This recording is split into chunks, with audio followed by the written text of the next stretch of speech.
Bismillahirrahmanirrahim. Assalamualaikum warahmatullahi wabarakatuh. Alhamdulillah wassalatu wassalamu ala Rasulillah wa ala alihi wa sahbihi wa man walah. Subhanaka la ilma lana illa ma 'allamtana innaka antal alimul hakim. Qad rabbi shrah li sadri wa yassir li amri wa hlul 'uqdatam min lisani yafqahu qawli. اللهم اجعل القرآن العظيم ربيع قلوبنا ونور صدورنا وجلاء أحزاننا وذهاب همومنا وهمومنا اللهم اجعلنا من الذين يستمعون قولا فيتبعون أحسنه آمين يا رب العالمين. Baik, tuan-tuan sekalian, kita mulakan siri tadabbur surah Yasin kita pada pagi ini dengan sama-sama kita baca Ummul Kitab Al-Fatihah. Auzubillahi minasyaitonir rajim. Bismillahirrahmanirrahim. Alhamdulillahi Rabbil Alamin, Rahmanir Rahim, Maliki Yawmiddin. Iyyaka na'budu wa iyyaka nasta'in, ihdinas siratal mustaqim, siratal ladzina an'amta 'alaihim ghairil maghdubi 'alaihim waladdallin. Amin. Baik, alhamdulillah tuan-tuan sekalian, bersyukur pada Allah Subhanahu wa taala kerana pada pagi ini kita diberi kesempatan oleh Allah Subhanahu Wa Taala untuk kita berjumpa menyambung lagi siri tadabbur surah Yasin kita. Dan tuan-puan sekalian, kita sudah tiba di ayat yang ke-33. Betul tak betul tuan-puan sekalian? Menurut catatan saya lah, berdasarkan catatan saya, hari ini kita akan mulakan fasa yang baru, iaitu pengembaraan di fasa yang baru, iaitu ayat yang ke-33. Okay, terima kasih pada Haji Mazlan kita yang mengesahkan.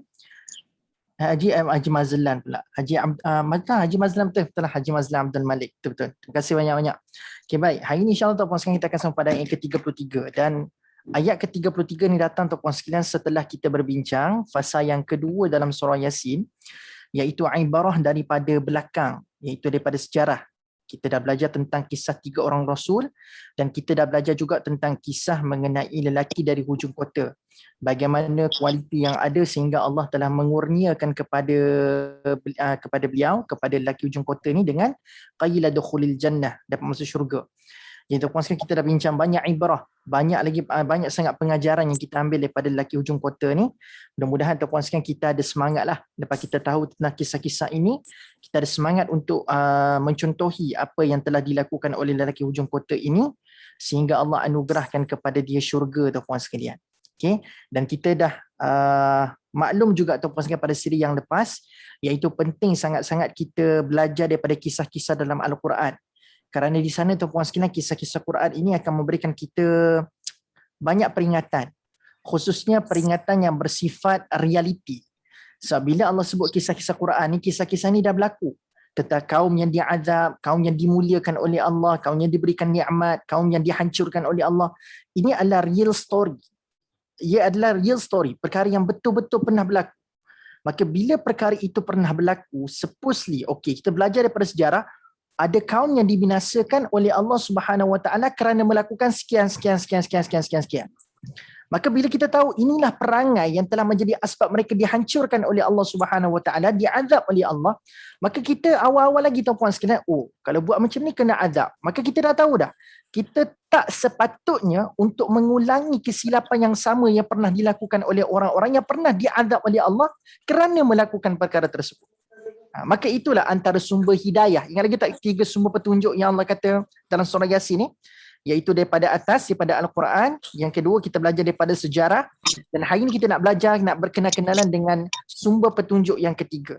So, nak kata yang kedua, tuan-puan sekalian, daripada sejarah, daripada belakang ini, daripada sejarah ini kita dapat belajar, begini caranya untuk saya hidup sebagai seorang hamba Allah di muka bumi ini. Saya ada perkara-perkara yang perlu saya adjust, khususnya bila mana melibatkan perkara-perkara yang pernah berlaku pada zaman dulu, iaitu ada perkara yang Allah murkai lalu Allah azab, maka saya kena elakkan. Ada perkara yang Allah SWT perlihatkan orang itu melakukan kualiti sedemikian, maka Allah berikan syurga. Yang itu yang sepatutnya kita kejarkan untuk lakukan pada hari ini. Baik, tamat fasa yang kedua tuan-puan sekalian. InsyaAllah hari ini kita masuk fasa yang baru. Dan fasa ini tuan-puan sekalian adalah fasa yang memang saya sendiri sentiasa teruja. Bahkan waktu saya bentang fasa kedua pun saya sebut perkara yang sama. Bila masuk fasa kedua, saya teruja nak bentang fasa kedua. Bila masuk fasa ketiga tuan-puan sekalian, saya pun rasa teruja nak kongsikan. Sebab fasa yang ketiga ni, dia lebih kepada tuan-puan sekalian, kalau sejarah ni, kita tak boleh nak tengok sebab kita tidak hidup pada zaman tu. Maka kita mungkin dengar je lah cerita tu. Okey, Allah rakamkan dalam Quran, kita baca, lalu mungkin kita pernah dengar daripada orang-orang lain ceritakan tentang sejarah. Okey. Tetapi untuk fasa ketiga ni tuan-puan sekalian, selagi mana Allah kurniakan kepada kita panca indera, maka kita boleh rasai dan kita boleh lihat benda tu pada hari. Hatta saat ini, waktu ini, detik ini, kita boleh tengok perkara tersebut. Sebab fasa yang ketiga ni tuan-puan sekalian adalah ibrah daripada mimbaini aidihim. Ibrah daripada di antara kedua-dua tangan kita. So bila kita lapangkan kedua-dua tangan kita ni tuan-puan sekalian, arah yang kita sedang tunjuk adalah arah depan tuan-puan sekalian. Okey, arah hadapan. Jadi arah hadapan ini adalah simbolik kepada fenomena-fenomena alam. Ataupun in Arabic we call as ayat-ayat kauniyah. Saya ulang sekali lagi tuan-puan sekalian, fenomena-fenomena alam ataupun ayat-ayat yang berkaitan dengan fenomena-fenomena alam ini dalam Al-Quran ataupun terms dalam Arabicnya tuan-puan sekalian kita sebut sebagai ayat-ayat kauniyah. Okey, ayat kauniyah. Okey. Jadi tuan-puan sekalian, start daripada ayat 33 ni kita akan berkenal-kenalan dengan babak fenomena alam ataupun kita katakan sebagai ayat kauniyah ini. Baik, seperti biasa. Kita mulakan dengan isti'adzah. Mudah-mudahan Allah menjauhkan kita semua daripada gangguan syaitan dan iblis, insya-Allah. A'udzubillahi minasyaitonirrajim. Okay, ayat 33.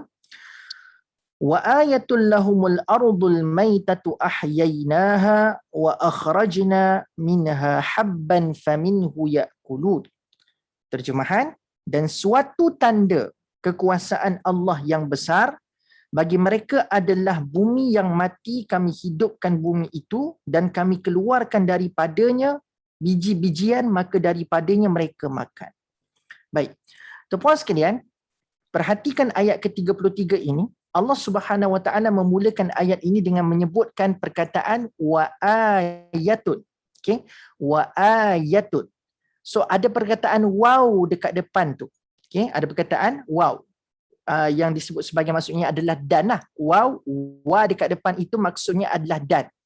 Biasanya dalam komunikasi ataupun dalam disiplin penulisan kebahasaan, biasanya dan ini kita akan gunakan dalam bila kita nak sebut ada kata hubung lah. So ada benda sebelum ini yang pernah di-mention, maka untuk nak mention benda nombor 2, maka kita akan sebut dan. Okay, kita akan sebut dan. Contohnya macam kita ada 3 barang. Kita ada 3 barang. Contoh kita ada pensel, kita ada pen dan pembaris. So nak katanya sebelum datang dan itu puan sekalian, mesti dah ada benda-benda yang telah dimention sebelum. Dia jarang-jarang puan sekalian dan ni muncul secara tiba-tiba. Itu adalah dari sudut disiplin. Sebab dalam bahasa Arab pun waw ini dikategorikan sebagai huruf jar. Apakah itu maksud huruf jar? Huruf jar ni adalah kata hubung. Kan? Kata hubung. Jadi bila sebut kata hubung, dia telah menghubungkan sesuatu dengan sesuatu. Itulah yang dimaksudkan dengan huruf jar ataupun kata hubung.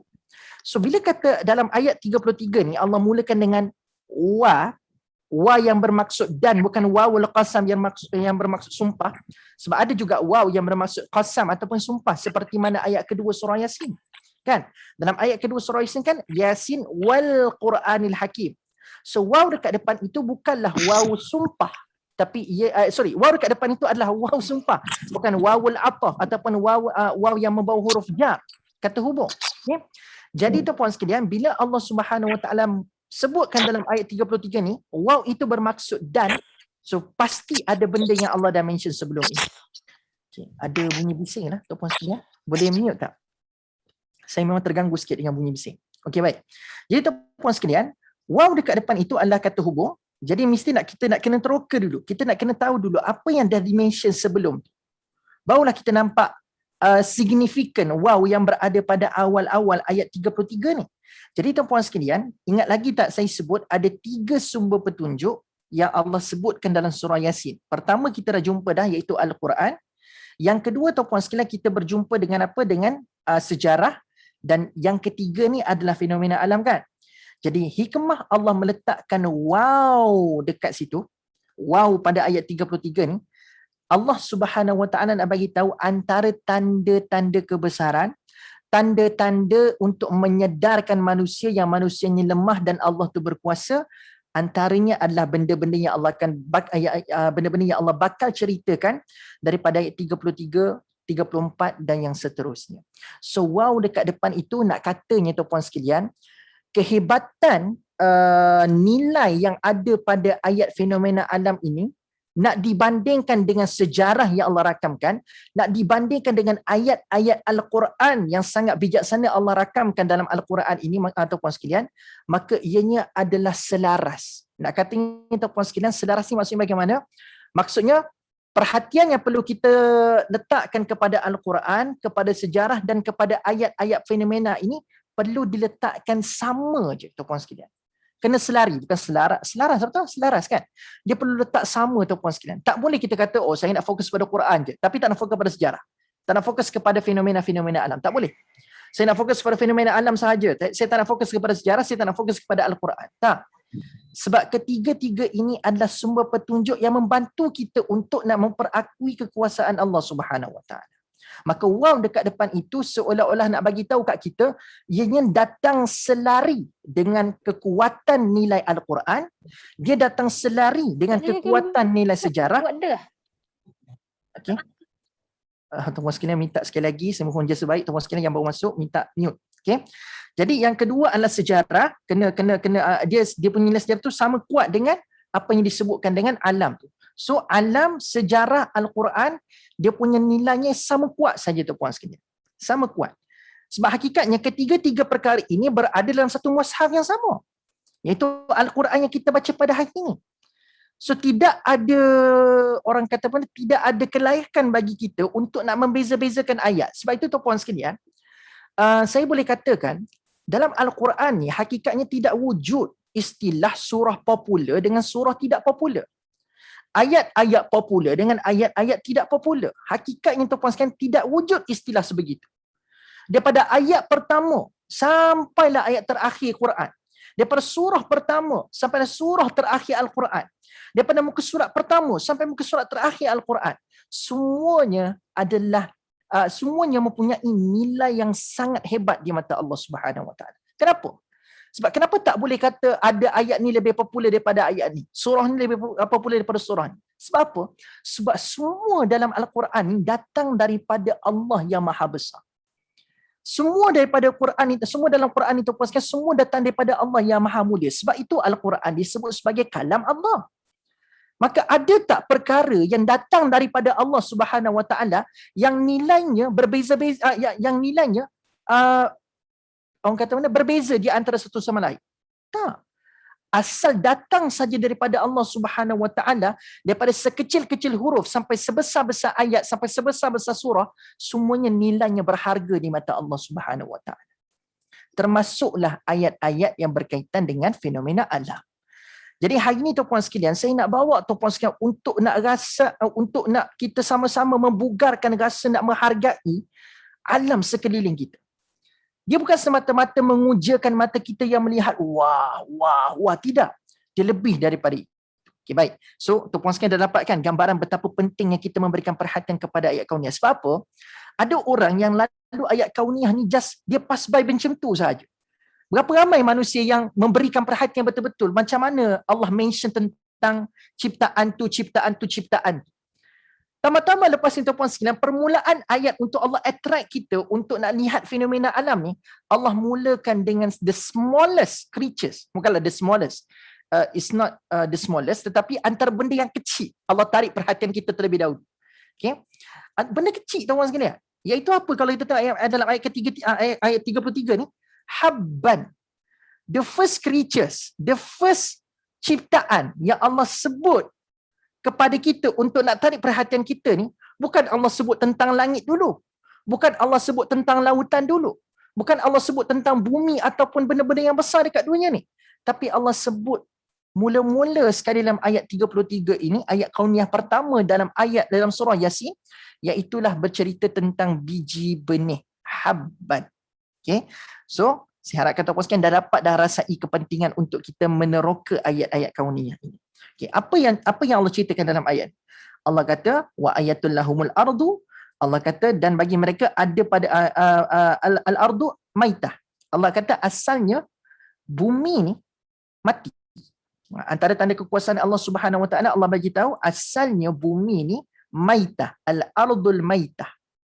Jadi tuan-puan sekalian, perkataan maitah kat situ seolah-olah bagi tahu kat kita, bumi ni dia punya jantina. Tidaklah kata jantina. Tak? Kalau ikutkan tuan-puan sekalian, hari ni kalau kita nak detect jantina, kalau benda yang tidak ada tamarbutah, kita akan kata dia adalah lelaki ataupun muzakkar lah. Tapi kalau benda yang ada tamarbutah kat ujung tu, kita akan kata itu adalah apa tuan-puan sekalian, muannas, iaitu perempuan. Macam ni lah, ustaz lelaki, ustazah ada tamarbutah kat ujung tu, dia jadi perempuan. Jadi al-ardu, so nak kata yang dalam bahasa Arab, tak semestinya perkataan tu kena ada tamarbutah, barulah kita nak kata dia itu adalah perempuan ataupun muannas. Ada sahaja kalimah-kalimah dalam bahasa Arab yang disebut tanpa tamarbutah tetapi sifatnya adalah feminin, iaitu keperempuanan. Termasuklah al-ardu. Al-ardu iaitu bumi. Dan tuan-puan sekalian, bumi disebutkan dengan al-maitah. Kalaulah bumi ini sifatnya muzakkar, makanya al-maitah. Tanpa ada tamarbutah kat situ. So al-maitatu, maitah merujuk kepada al-ardu itu bersifat muannas. Okey, baik. Kenapa penting kita tahu bumi ni bersifat muannas? Kenapa? Kenapa ustaz macam tak penting je nak tahu bumi ni muannas ke muzakkar? Penting tuan-puan sekalian. Sangat penting. Nanti kita akan jumpa juga tuan-puan sekalian tentang matahari. Tentang matahari pun Allah sebut dalam bentuk yang feminin, dalam bentuk keperempuanan. Wasyamsu. Tak ada tamarbutah pun, bukan wasyamsah. Kan? Wasyamsu. So kita expect, oh syamsu ni tanpa tamarbutah dia muzakkar kot. Tapi dengar ayat tu. Wasyamsu tajri limustaqarril laha. Laha. Kalau dia muzakkar, wasyamsu yajri. Ya dekat situ. Wasyamsu yajri limustaqarril lahu. Patutnya kalaulah dia itu adalah muzakkar, tetapi matahari pun disebut dalam sebutan muannas. Kenapa Kan? Kenapa mesti benda-benda besar sebegini, bumi, matahari disebut dalam muannas, dan apa kepentingan kita tahu bumi, matahari ini disebut dalam sebutan keperempuanan ataupun feminin? Okey, baik. Sebab apa? Sebab Allah nak bagi tahu sebesar-besar bumi yang kita tak habis nak berjalan lagi. Tambah-tambah baru start boleh rentah negeri tuan-puan sekalian tak? Kita mungkin hari ni tuan-puan sekalian pakat duk lepas geram lah kan. Saya tengok tuan-puan sekalian, saya punya family sekarang ni, mak ayah saya dekat Port Dickson. Dia duduk kat Port Dickson tuan-puan sekalian. Bayangkan tuan-puan sekalian, dah lalui 2 tahun PKP. Tengok jalan dekat PD ni lengang tuan-puan sekalian, selengang-lengangnya. Kan ada tuan-puan sekalian yang berbalik daripada PD tuan-puan sekalian. Okay? Ini memang orang PD sendiri sebut tuan-puan sekalian. Saya pun dah balik minggu lepas, 2 minggu lepas ke minggu lepas, saya balik ke PD. Memang saya sahkan apa yang mak saya kata tuan-puan sekalian. Dia jadi balik PD ni, kampung saya dekat PD. Balik PD tu memang betul-betul jadi balik kampung tuan-puan sekalian. Sebab apa? Balik ke rumah tak keluar dah. Sebab nak keluar tak boleh. Rumah saya tu memang jalan walking distance je tuan-puan sekalian, dengan pergi ke Pantai Saujana, Pantai Teluk Kemang bukan walking distance lah, tapi Pantai Saujana tu memang walking distance daripada rumah saya. Memang jam tuan-puan sekalian. Oh, jam habis tuan-puan sekalian. Memang balik rumah tu, balik kampus sungguh. Memang tak pergi ke mana-mana tuan-puan sekalian. Memang kata Kelantan sombak lah. Memang sombak habis. Okay? Jadi nak katanya tuan-puan sekalian, punyalah besar bumi ni dan digambarkan dengan terlalu banyak keindahan bumi ni yang menyebabkan kita teruja, kita rasa takjub. Lalu dengan kekuatan-kekuatan yang ada dekat bumi sebegini, Allah kata dia itu disebut dalam sebutan muannas saja. Sebab apa? Sebab dalam bahasa Arab tuan-puan sekalian, benda-benda yang disebutkan dalam sebutan muzakkar, iaitu kelelakian, biasanya dia ada elemen az-zaka. Mana az-zaka? Az-zaka ini adalah sifat kejantanan, sifat kekuatan, sifat keberanian. So bila sesuatu disebut dalam sebutan lelaki ataupun muzakkar, dia ada elemen-elemen asy-syuja', iaitu keberanian, kejantanan, maka nampak kuat. Patutnya bumi yang kuat, bumi yang telah memaparkan keindahan-keindahan yang sangat luar biasa ini, dengan segala bentuk kekuatan dan kelebihan yang ada dekat bumi ini, patutnya sebesar bumi itu sifatnya adalah kekuatan, iaitu kejantanan. Patutnya lelaki disebutkan. Tapi dengan sekuat itu, sehebat itu, Allah masih lagi sebutkan bumi ini dalam sebutan feminin, iaitu keperempuanan yang sifatnya adalah al-istihya, yang sifatnya adalah sifatnya adalah malu, apa lagi, orang kata tidak sekuat seperti mana lelaki di sudut fizikalnya, maka sekuat-kuat bumi dengan segenap kelebihan itu tuan-puan sekalian, masih lagi Allah gambarkan sifatnya adalah feminism. Bukan feminism, sifatnya adalah feminin, keperempuanan. Dia bukan kita nak discriminate antara dua jantina ni, tetapi inilah benda yang sentiasa dipaparkan dalam bahasa Arab. Lelaki sifatnya adalah mempunyai kekuatan fizikal, az-zaka. Bukan az-zaka. Tetapi kalau perempuan feminin, dia punya sifatnya adalah kelembutan, al-lutfun wal istihya. Kelembutan dan rasa malu yang sangat tinggi. Begitu. Jadi hebat tak tahu hebat tak puaskan pemilihan perkataan dalam bahasa Arab. Tama-tama benda-benda yang besar kita impress, kita nampak banyak kelebihan, tapi Allah sebut dalam sifat al-lutfun wal istihya, iaitu dalam rangkuman al-mu'annath, iaitu keperempuanan ataupun feminin. Jadi tuan-puan sekalian, inilah sebab kenapa Allah sebut al-ardu. So apa kita boleh belajar? Apa tadabbur kita bila kita faham bumi ini sifatnya mu'annas dengan segenap kelebihan. Maksudnya tuan-puan sekalian, sehebat-hebat bumi, Allah kata tak cukup hebat lagi. Lebih kurang macam itulah dia punya bahasa. Saya ulang, sehebat-hebat bumi yang kamu duk kagum tu, kamu dapat bermacam-macam benda daripada bumi tu, taklah sehebat nak dibandingkan dengan kekuasaan Allah Subhanahu Wa Taala. Kita nampak tara tu hebat dah, tuan-puan sekalian, bumi ni. Tapi Allah kata bumi yang kamu nampak hebat, yang kamu dapat banyak manfaat itu, yang kamu bergantung banyak kepada dia itu, dia hanyalah perempuan. Boleh kata macam tu lah. Dia hanyalah perempuan yang ada nilai kelembutan dan istihya. Jadi itulah gambaran bumi yang disebutkan ataupun hikmah bumi disebutkan dalam sebutan mu'annath. Supaya kita nampak sehebat-hebat bumi pun tak hebat sangat lagi pun di mata Allah Subhanahu wa ta'ala. Itulah yang dimaksudkan dengan al-ardul maitah. So ini tadabbur lah. Kita teropong dari sudut dia ni datang dalam bentuk muzakkar ataupun mu'annas. Itulah al-ardul maitah. So satu fakta lain yang kita boleh belajar adalah bumi ni Allah kata asalnya tandus, mati, tidak ada apa-apa hidupan. Lalu bumi yang mati, patutnya kalau ikut logik akal, benda yang mati mustahil untuk hidup. Dengan kemampuan manusia, manusia tidak boleh nak resurrect benda yang dah mati. Kecuali dengan izin Allah Subhanahu Wa Taala. Hatta lelaki yang dibunuh dalam kalangan Bani Israel, yang masa tu Bani Israel minta Nabi Musa selesaikan kes pembunuhan, nak cari siapa pembunuh ataupun kapri itu, maka Allah minta Nabi Musa bagi tahu dekat Bani Israel cari Baqarah kan. Dengan satu bahagian daripada Baqarah itu pukul kepada pada si mati, pada mayat itu bangun sebut siapa pembunuh. Tapi hakikatnya bukan Baqarah tu yang telah menghidupkan lelaki yang dah mati tu. Tapi Allah yang telah mengizinkan lelaki yang dah mati itu hidup balik. Sama dah dengan kisah Uzair, tuan-puan sekalian. Uzair kan pada ikutkan tuan-puan sekalian, Uzair itu mati selama 100 tahun. Allah kata thumma amatahu. Fa amatahu Allahu mi'ata amin. Dalam surah Al-Baqarah, Allah sebut tentang Uzair. Ada seorang lelaki yang dimatikan selama 100 tahun. Fa'amatahu Allahu mi'ata amin. Allah sebut amatahu Allah. Mati. Ashabul Kahfi, Allah kata mereka tidur selama 300 tahun lebih. Tapi dalam Quran, Allah sebut tentang ada seorang lelaki yang pernah mati 100 tahun. Fa'amatahu Allahu mi'ata amin. Tapi Allah kata lepas dia mati 100 tahun, thumma ba'athah. Kemudian aku hidupkan dia balik lepas mati 100 tahun. Nak katanya bukan ada sebab kemakhlukan yang telah menyebabkan manusia mati ni hidup balik. Semuanya atas izin Allah Subhanahu Wa Taala. So dengan kapasiti kekuatan makhluk, memang takkan mampu untuk menghidupkan sesuatu yang dah mati. So Allah sebut bumi ni asalnya mati. Dalam bumi digambarkan dengan kelemahan sebab sifatnya keperempuanan, maka Allah kata dalam lemah, patut mati pula tu. Al-maitah. Asalnya bumi begitu. Lemah dan mati. Tapi dengan kuasa Allah, untuk kita rasa takjub dengan kekuatan Allah Subhanahu Wa Taala, bumi yang mati ini, ahyainaha. Aku hidupkannya. Ahyainaha. Kami hidupkan. Aku hidupkannya.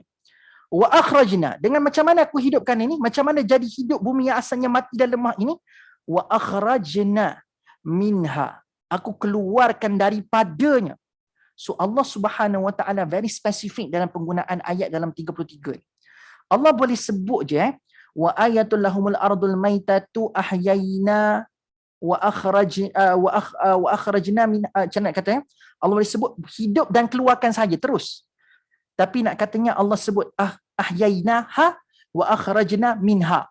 Banyak kali ha digunakan dekat situ. Ahyainaha, hidupkannya. Wa akhrajna minha, dan keluarkan daripadanya. So nampak tak tuan-tuan sekalian? Allah suruh kita fokus pada bumi itu betul-betul sampai nya tu diulang banyak kali. Okey. Tu hikmah kenapa penggunaan ha banyak kali diulang dalam ayat. Okey. Ahyainaha, hidup, daripada mati jadi hidup. Dan bila hidup tu macam mana Allah nak gambarkan di hidup tu? Wa akhrajna, Allah keluarkan minha, daripadanya habban. Apa benda habban ni tuan-tuan sekalian? Habban ni adalah biji-bijian. Faminhu ya'kulun. Dan daripadanya mereka makan. Okey, baik tuan-tuan sekalian. Kenapa, tahu tak kenapa saya nak tuan-tuan sekalian bermain sedikit dengan muzakkar dengan muannas, iaitu feminin dengan maskulin ataupun lelaki dengan perempuan tadi. Cuba tengok. Ada dua objek Allah sebutkan dalam ayat 33 ni. Satu bumi yang besar, satu biji benih yang kecil tuan-tuan sekalian. Persamaan di antara bumi dengan biji benih ni tuan-tuan sekalian, dia punya bentuk sama. Kan? Bumi ni sfera, bumi ni bulat tuan-puan sekalian. Kita kata sfera lah tuan-puan sekalian. Tak tahulah tuan-puan sekalian kat sini yang ada berpegang pada pendapat bumi ni flat earth. Wallahu alam lah, saya tidak mahu panjangkan debat, tetapi saya memilih pendapat bumi ni sfera tuan-puan sekalian. Bukan rata. Okay? Jadi bumi ni dia punya bentuknya adalah sfera. Dan tuan-puan sekalian, biji benih pun dia punya bentuk seakan-akan sama dengan bumi. So ada dua objek Allah sebut dalam ayat 33. Satu bumi yang besar, yang kedua adalah biji-bijian yang bentuk dia sama tapi kecil sahaja. Tapi apakah perbezaan yang ketara Allah sebutkan dalam ayat 33 ni? Kalau tuan-puan sekalian dapat sense tadi apa yang saya sebut tentang muzakkar dengan muannas, cuba tengok. Untuk bumi yang besar yang kita ambil banyak manfaat tu tadi, Allah sebut dalam sebutan muannas. Feminin. Perempuan, al-lutfun wal istihya. Lembut, lemah dan tinggi dengan nilai rasa malu. Tapi tiba-tiba untuk biji benih yang kecil, tuan-puan sekalian, yang kecil daripada bumi ni, Allah sebut dalam sebutan muzakkar, iaitu maskulin, kelelakian, kekuatan, keberanian. Sebab apa? Habban faminhu. Allah kata habban, biji benih ni, patutnya kalau nak kekalkan dalam sebutan dalam sebutan feminin ataupun perempuan, habban faminha ta'kulu. Tapi Allah tak sebut habban dalam sebutan feminin. Bukan mu'annas. Habban faminhu ya'kulu. Faminhu ya'kulu. Allah sebut dalam sebutan mudakkar. Tengok. So nak kata ni tuan-puan sekalian, kekuatan bukanlah diukur dengan apa? Dengan saiz.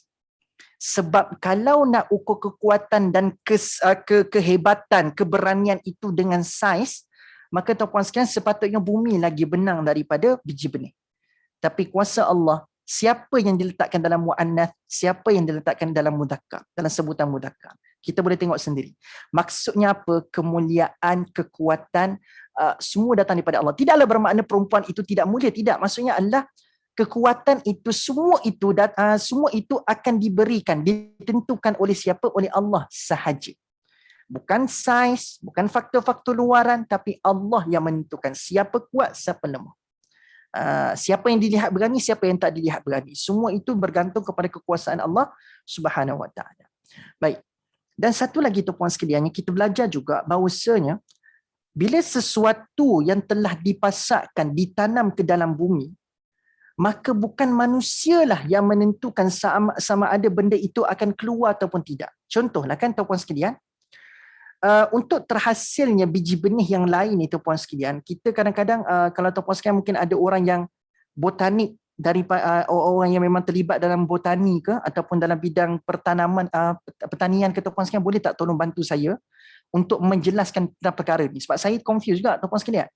Sebab bila sebut tentang biji benih ni tuan-puan sekalian hakikatnya datang daripada mana?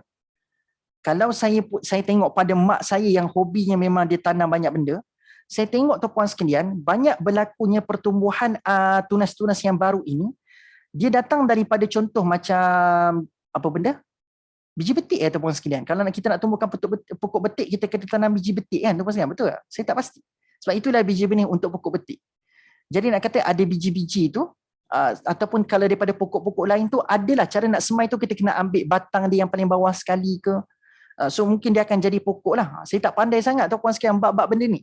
Tetapi saya nak bagi tahu tuan-puan sekalian, hatta biji benih ke ataupun kita ambil batang daripada satu pokok ke tuan-puan sekalian, tidak akan ada kepastian dan jaminan. Okay, mungkin tuan-puan sekalian yang ada ilmu ni boleh bersuara untuk kita lebih melengkapkan perbincangan tentang perkara ini. Saya habiskan sikit lagi. Lepas ni saya minta tuan-puan sekalian yang ada kemahiran ni mungkin boleh bersuara sedikit tuan-puan sekalian. Okay, sambung sikit, saya nak sambung sikit. Jadi bila mana kita semai, tak kira letak biji benih ke tuan-puan sekalian, letak pokok-pokok ke tuan-puan sekalian, semaian yang baru ni ataupun dia punya tunas yang baru ni, tidak ada kepastian tuan-puan sekalian untuk tumbuhan itu keluar, membesar seperti yang kita jangkakan. Katakanlah kita tanam biji benih sawi ke apa ke tuan-puan sekalian, there are no guarantee at all untuk benda itu membuahkan hasil. Tidak ada garanti. Kan tidak ada garanti tuan-puan sekalian. Sebab Allah sebut, kenapa saya sebutkan tidak ada garanti? Daripada ayat mana, kalimah mana kita belajar, there are no guarantee, sesuatu yang telah kita letakkan di bumi ini pasti akan membuahkan kehidupan selepas itu. Sebab Allah kata kuasa untuk mengeluarkan, mencambahkan biji benih itu sampai keluar pokok, akar dan sebagainya. Wa akhrajna. Allah kata Allah yang keluarkan. Akhraja. Allah yang keluarkan benda. Yang kita punya tugas adalah melakukan usaha yang sepatutnya kepada biji benih. Iaitu kita letak baja, kita siram air, itu kita boleh buat. Tetapi tuan-puan sekalian, siram air banyak mana sekalipun, letaklah baja macam mana banyak sekalipun, there are no guarantee akan terkeluar. Semua tunas-tunas yang terhasil itu, akar-akar yang menjalar dekat bawah tanah tu tuan-puan sekalian, semua atas kuasa Allah semata-mata. Sebab kuasa menghidupkan sesuatu yang dah mati adalah hanya milik mutlak Allah. Itu adalah benda yang kita boleh faham. Jadi andai kata tunas tidak berhasil ataupun biji benih yang kita semai itu tidak tumbuh, maka kita tidak perlu sanksi sebab kita dah buat usaha, tapi kalau tak keluar, just kita faham Allah tak izinkan pokok ini untuk hidup. Sebab Allah kata hidup tak hidup dia ni semua bergantung kepada kuasa Allah Subhanahu Wa Taala. Okey, baik tuan-puan sekalian. Mungkin mungkin sesi ni kita boleh buat sedikit interaktif sebab berkaitan dengan fenomena alam. So we can discuss, we can share our thought. Supaya tuan-puan sekalian mungkin ada yang pakar dalam bidang ni boleh melengkapkan perbincangan kita. Tuan-puan sekalian yang ada tak yang boleh kongsi sikit tentang dunia pertanian? So daripada mana asalnya biji benih tu keluar daripada mana? Kan? Ada tak yang nak kongsi? Sudi nak kongsi. Boleh unmute dan boleh bersuara. Ada tak yang sudi nak kongsi? Ada tak? Mungkin ada yang memang duduk di UPM, belajar di UPM bidang pertanian ke Allah Adam. Kan? Boleh tak kongsi sikit-sikit tuan-puan sekalian? Yang malu-malu tuan-puan sekalian. Saja sebab kita nak bagi rancak, kita pun nak rancakkan lebih kepada nak lebih menjiwai alam yang telah Allah berikan kepada kita. Ada tak yang sudi kongsi? Kalau tak ada, tak apa tuan-puan sekalian. Kalau ada, saya sangat hargailah. Ada tak? Kok memang hobi dia bercocok tanam kat rumah. Silakan. Ada tak? Tak ada. Oh, tak ada yang sudah kongsi. Okay, kalau tak ada, tak apa tuan-puan sekalian. Ada tak? Ada tak ada? Okey, tak ada. Malu Haji Mazhar kita ni apa kurangnya kan? Mungkin tahu sikit tu bab pertanian tu. Jadi kalau tak ada, tak apa. Kalau tuan-puan sekalian ada rasa nak kongsi, boleh raise your hand. Boleh bagi tahu supaya kita boleh kongsi dengan kawan-kawan untuk menghargai fenomena ataupun alam sekeliling kita depan. So itu idea yang saya boleh kongsikan setakat pengetahuan saya terhadap apa yang kita belajar daripada ayat 33. Dan Allah kata tuan-puan sekalian, bila mana habban ini Allah keluarkan sesuatu daripada habban, iaitu biji-biji itu tadi, faminhu ya'kulun. Allah kata daripada situlah kita akan dapat makan tuan-puan sekalian. So hebat kan kuasa Allah Subhanahu Wa Taala. Nak bagi kita makan itu puan sekalian, bukan dia bagi kita sedebuk sayur besar-besar, tidak. Dimulakan puan sekalian sesuatu itu dengan proses. Okay, apa tadabbur yang kita boleh belajar dekat sini? Apa refleksi yang kita boleh buat?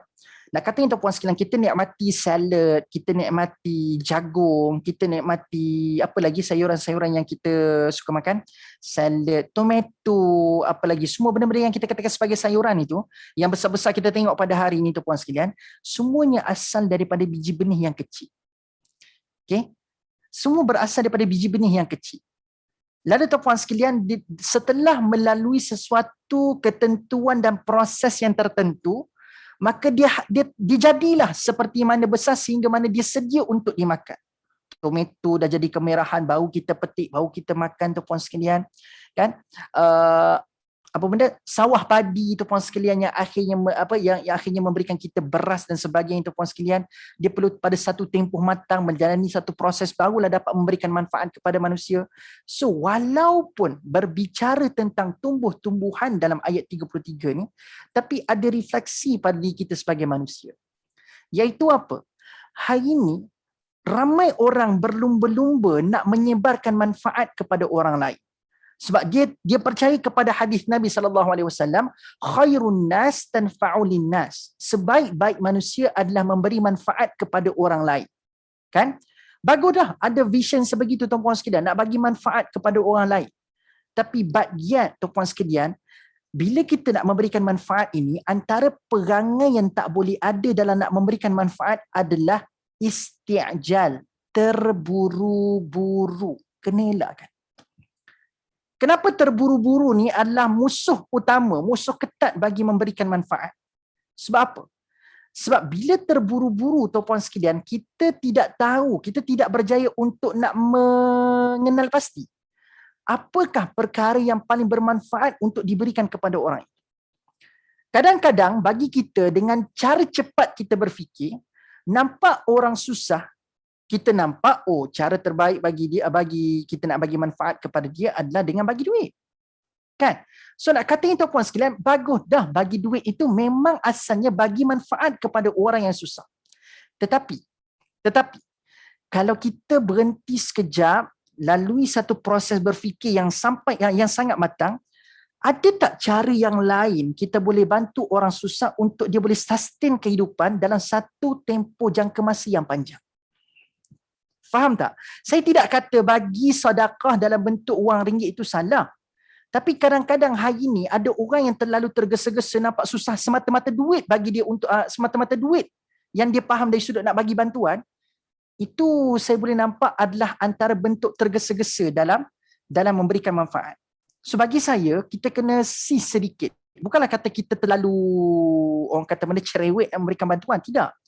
Bagi saya hari ini, bantuan perlu kita sasarkan bantuan yang kita boleh bagi kesan jangka masa panjang. Kan? Kesan jangka masa panjang. Sebab itu zakat tuan-puan sekalian hari ini, antara usaha lembaga zakat, tak kira di mana-mana negeri, mereka ada menawarkan bantuan pemuliaan perniagaan. So tidak bagi duit semata-mata, tetapi ada menyediakan skim-skim tertentu, bantuan untuk memulakan perniagaan. Kamu nak beli mesin buat roti, tak apa. Lembaga zakat boleh bantu asnaf-asnaf ni untuk beli satu mesin buat roti. Nampak tak nampak? Yes, Puan Zahara. Saya nak sebut benda tu. So, kita tidak bagikan. Sebab tuan-puan sekalian, kalau kita bagikan, ada ketika-ketika tuan-puan sekalian, ikan ni, sebab saya nampak idioms ataupun peribahasa tentang ikan yang pancing ikan ni, ada perbahasan yang agak panjang. Kenapa ikan yang dipilih? Dia boleh sebut je benda lain, bagi benda lain. Tapi kenapa ikan yang dipilih? Sebab ikan ni tuan-puan sekalian, tidak setiap masa orang yang boleh memberi itu ada. Sebab kalau hari-hari tuan-puan sekalian dia duduk mancing ikan, dia dapat ikan tu tuan-puan sekalian dapat banyak, boleh dia bagi kat orang lain. Tapi ada ketika-ketika tuan-puan sekalian nelayan turun ke laut, dia pancing guna pukat hebat macam mana sekalipun, ikan tak sangkut dekat dia punya pukat. Gitu. Jadi sampai bila tuan-puan sekalian kita nak memberikan? Jadi better kita bagi dia pancing supaya dia boleh memancing sendiri. So dia tahu nilai, di situlah itulah maksudnya rezeki. So begitu tuan-puan sekalian. Katanya bukanlah saya kata bagi duit itu salah, tidak. Tapi why not hari ini kita berganjak kepada memberi manfaat itu dalam bentuk jangka masa panjang. Di situ tuan-puan sekalian akan menyebabkan pahala kita pun akan berpanjangan seiring dengan dia manfaatkan apa yang telah kita sediakan kepada dia. Kadang-kadang kalau kita bagi begitu, one off je lah. So hari itu diguna, habis diguna tu, hari itu je settle lah, habis hari itu. Kan? Tapi kalau kita bagi pancing ikan, dia boleh sustain dia life dalam satu tempoh jangka masa yang agak lama. Kan lebih bermanfaat begitu, tuan-puan sekalian. Jadi sebab itulah tuan-puan sekalian, bagi saya, belajar daripada pokok. Sebelum dia memberi manfaat kepada orang lain, contoh makan sayur-sayuran tuan-puan sekalian, membekalkan fiber, memberikan kesihatan kepada tubuh badan manusia. Sebelum dia memberikan sehebat itu manfaat kepada manusia, dia undergo some process. Kena sinaran matahari lama-lama tuan-puan sekalian, kan? tahan panas matahari. Ada ketika-ketika hari-hari tu air tak ada, terlupa tuan nak siram, kena bertahan sekejap satu hari, esok baru dapat air tuan-puan sekalian. Tiba-tiba kemarau berpanjangan tuan-puan sekalian, kena tahan panas seketika. So terlalu banyak proses yang dia kena lalui. Terlalu banyak proses. Nak kena letak baja pula daripada najis-najis tuan-puan sekalian, nak kena bau busuk seketika. Tapi proses-proses itu mematangkan sebatang pokok, maka akhirnya pokok yang telah melalui proses yang agak panjang tumbuh besar dan segar tuan-puan sekalian, memberikan manfaat kepada orang lain. Begitu juga kita. Sebab itu tuan-puan sekalian, ada satu surah, Allahumma salli ala Muhammad, surah Al-Isra, tak silap saya tuan-puan sekalian, surah Al-Isra, penghujung suratul Isra, Allah Subhanahu wa taala ada memberikan perumpamaan para sahabat. Dan bila kita sebut tuan-puan sekalian para sahabat ni, tuan-puan sekalian, para sahabat ni adalah khairukum qarni. Khairu qarni, sebaik-baik kurun tuan-puan sekalian. Jadi para sahabat yang dikatakan sebaik-baik kurun oleh Nabi SAW, tuan-puan sekalian, Allah sebutkan para sahabat ini, perumpamaan para sahabat adalah seperti tunas. Allah kata perumpamaan para sahabat yang ada pada zaman Nabi itu, mereka adalah seperti tunas. Yang daripada tunas menjadi sebatang pokok, dengan sebatang pokok menumbuhkan buah-buah tuan-puan sekalian. Nak katanya para sahabat ni, mereka bukannya lahir-lahir jadi baik terus, boleh bagi manfaat kepada orang lain.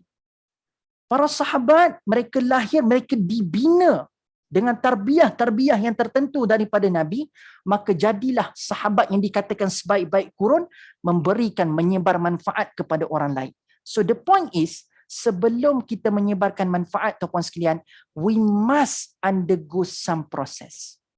Samalah tuan-puan sekalian, hari ni kan kalau kata orang kaya tuan-puan sekalian, dia jadi kaya bukannya dia lahir tu terus dapat duit sedebuk dalam akaun dia, sejuta dalam akaun. Tak. Dia undergo some process. So bila dia dah undergo some process, dia ada benda yang tak diberi, maka barulah dia dapat bagi. So hakikatnya tuan-puan sekalian, kaya ke miskin, ke sederhana ke kita, yang penting adalah sebelum manfaat diberikan, just be patient. Bersabarlah untuk kita lalui proses. Seperti mana pokok, dia lalui proses dulu, besar, ada buah, lepas satu tempoh yang agak panjang, barulah dia dapat sebarkan manfaat. So jangan tergesa-gesa beri manfaat. Ya betul, sebaik-baik manusia memberikan manfaat, tapi sebaik-baik itu datang daripada mana? Bukan semata-mata bagi manfaat, tapi sebaik-baik itu juga datang daripada kesabaran melalui proses sebelum memberikan manfaat. Faham tak faham? Okay. So learn from three. So hakikatnya tuan-tuan sekalian, bila kita baca ayat 33 ni, kadang-kadang kita mungkin dalam kelas tadabbur, wah, subhanallah, masya Allah pokok. Tapi yang lagi penting adalah untuk kekal beringat kagum seperti ni.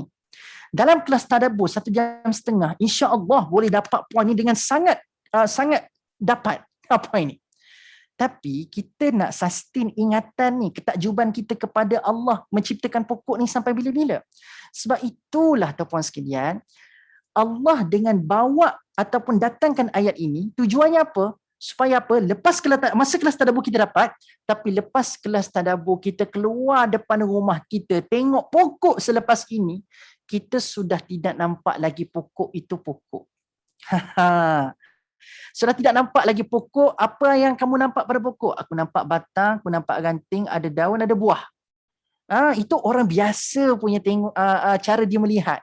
Tapi orang yang tadabbur Al-Quran, dia tadabbur ayat kauniyah, dia tengok pokok, dia nampak diri dia pada pokok. Dia tengok pokok, dia akan nampak pencipta pada pokok. Itu luar biasa. So itu tujuan ayat-ayat kauniyah datang. Dan bukan satu je kita bincang. Tengok, satu ayat ni pun dah menyebabkan kita rasa overwhelming dengan ciptaan daripada Allah Subhanahu Wa Taala. Setuju tak teman-teman sekalian? Satu ayat je.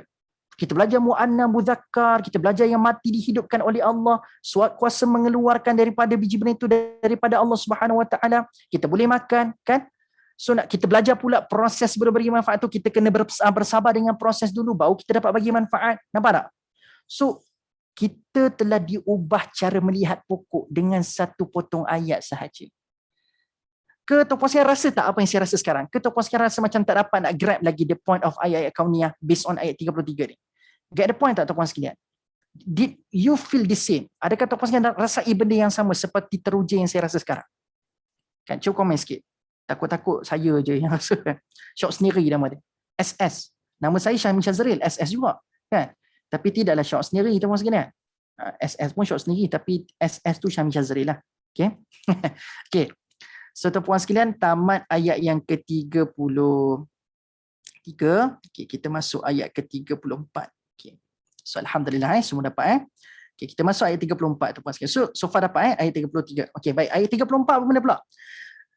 وَجَعَلْنَا فِيهَا جَنَّاتٍ مِّن نَخِيلٍ وَأَعْنَابٍ وَفَجَّرْنَا فِيهَا مِنَ الْعُيُونِ.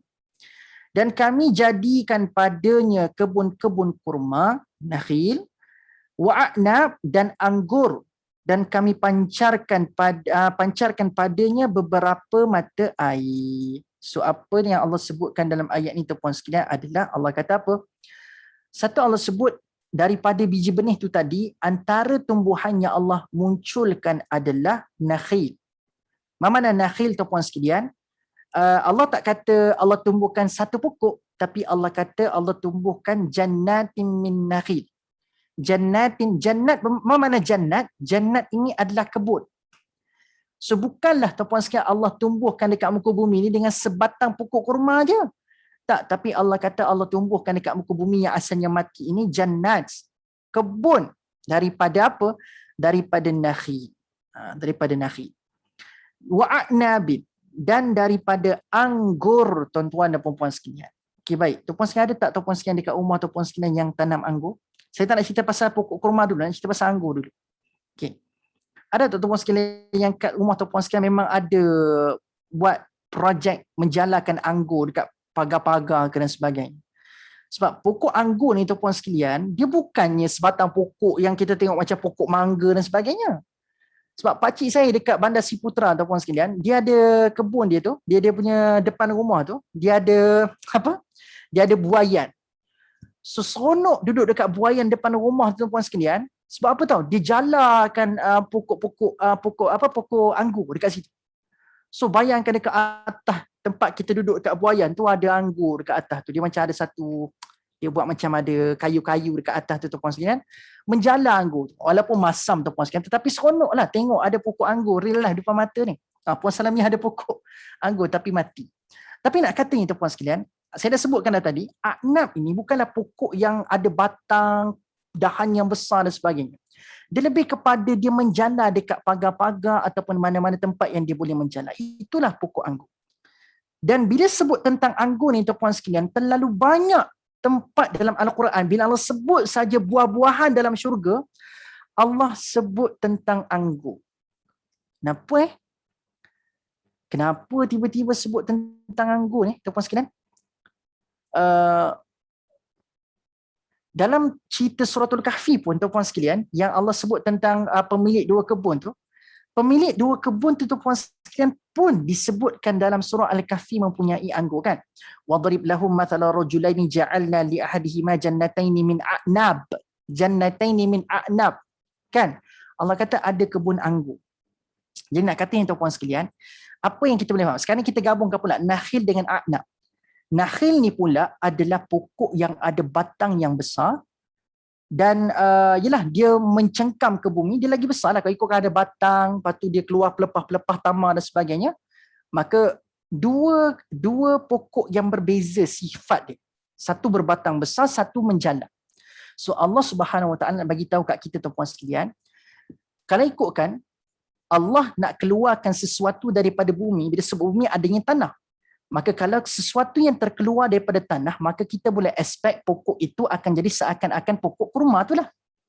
Tapi tuan-puan sekalian, bila Allah sebut anggur, anggur ni dia lebih kepada satu, memanglah buah anggur ni untuk dimakan. Tapi tuan-puan sekalian, kalau tuan-puan sekalian tengok anggur ni, dia bukan semata-mata kepuasan itu kita dapat makan, tetapi dengan berbuahnya anggur, dia menjalar dekat mana-mana tempat tuan-puan sekalian, dia secara automatik menjadi hiasan. Okay, saya ulang. Buah anggur, kalau buah pokok kurma ni biasalah sebab dia tumbuh keluar daripada tanah, keluar batang, keluar pelepah, ada buah kurma dekat atas. Itu memang seperti mana yang disebutkan dalam ayat sebelum ni. Wa akhrajna minha. Dia keluarkan daripada perut bumi ni, pada tanah bumi ni pokok-pokok. Itu disebutkan seperti mana tadi. Tapi Allah kata, bila aku nak hidupkan, aku nak jadi ianya benar-benar live, benar-benar hidup. So kalau semata-mata nak hidupkan dengan sekadar faham hidup tu hidup, iaitu Allah boleh je tumbuhkan pokok-pokok yang asasnya adalah batang yang tumbuh daripada tanah. Tapi kenapa Allah sebutkan juga ada satu lagi pokok iaitu anggur yang sifatnya menjala? Sebab Allah kata, kalau aku tumbuhkan daripada tanah saja, itu sekadar aku benarkan apa yang aku kata, aku hidupkan. Tapi Allah menambahkan nilai kehidupan dengan Allah jadikan kehidupan itu cantik dengan ada pokok-pokok yang menjala. Faham tak faham? Dan inilah tuan-puan sekalian maksud berkat. So Allah tidak sekadar berkuasa menghidupkan, tapi Allah ada berkat dalam kekuasaannya, hidup-hidup tapi dia mencantikkan benda yang dihidupkan. That's the point. Dia samalah kalau tuan-puan sekalian kita bincang surah Al-Mulk sebelum ni. Kan surah itu dimulakan dengan tabarak, maha berkat daripada Allah Subhanahu Wa Taala.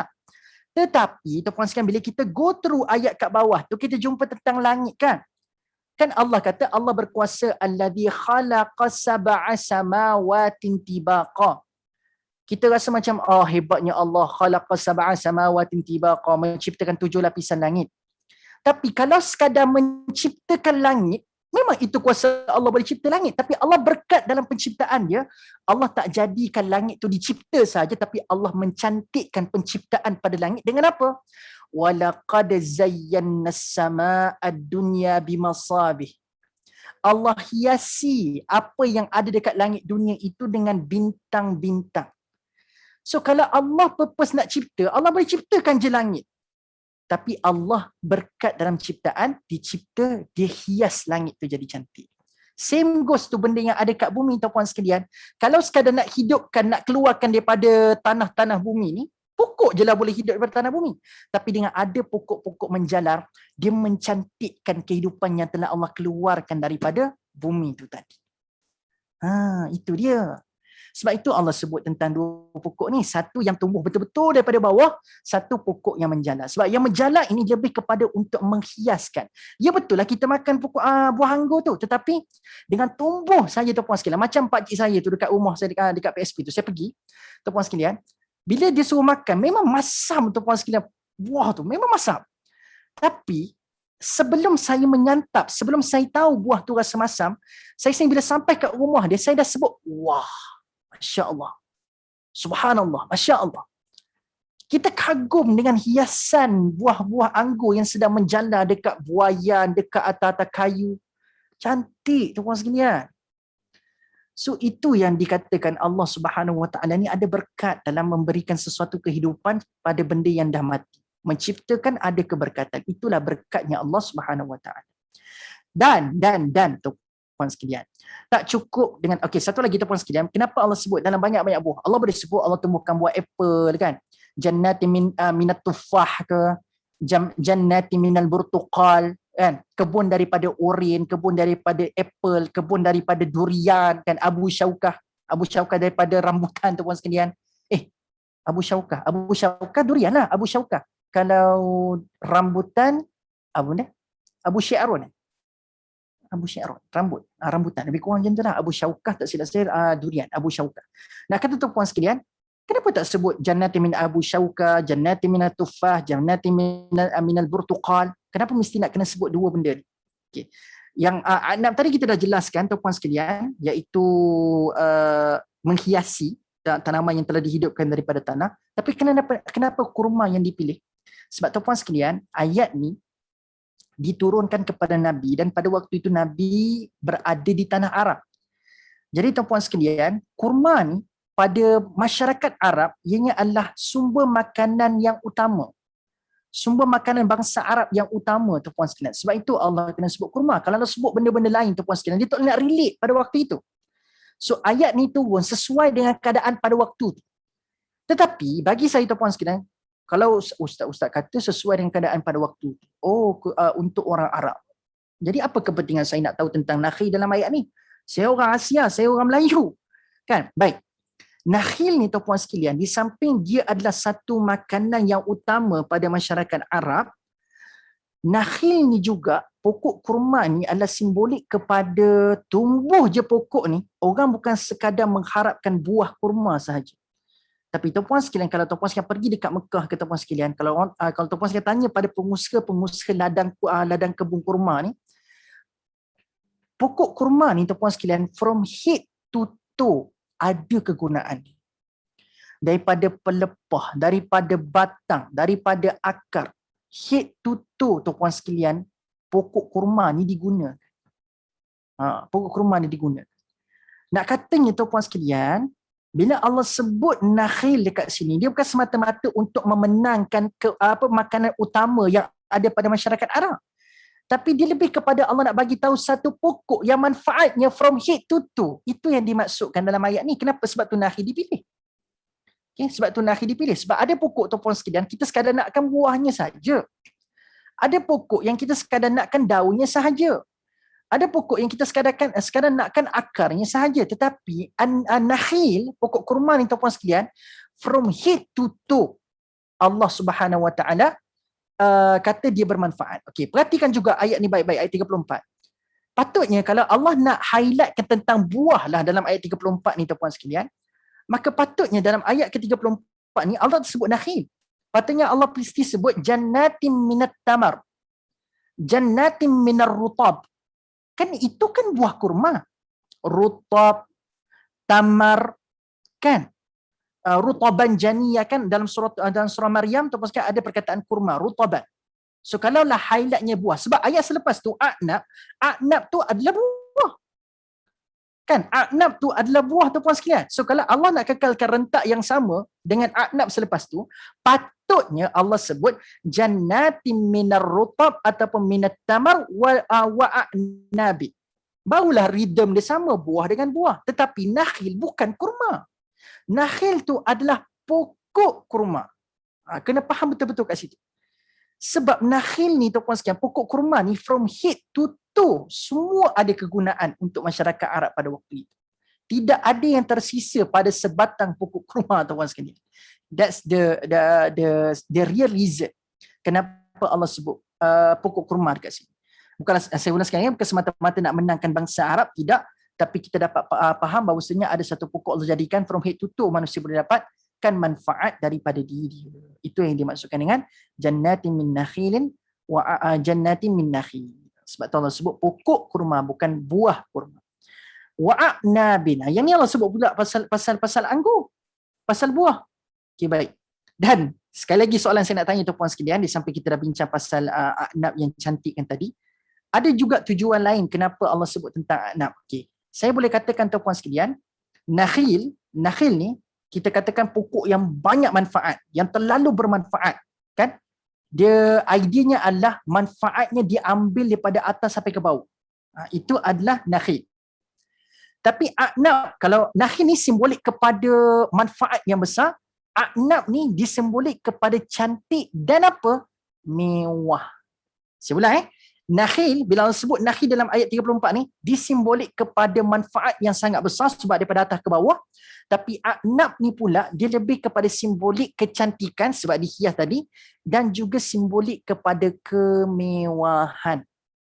Disimbolik kepada apa? Kemewahan, tuan-puan sekalian. Kenapa saya katakan tadi kecantikan, perhiasan kita dah jelaskan tadi. Tapi kenapa simbolik kepada kemewahan? Sebab, tuan-puan sekalian, buah anggur ni tuan-puan sekalian, dia adalah buah yang memang sentiasa digambarkan orang-orang yang have je boleh makan. Betul tak betul? Tambah-tambah tuan-puan sekalian, kalau beli buah anggur yang seedless, yang tidak ada biji.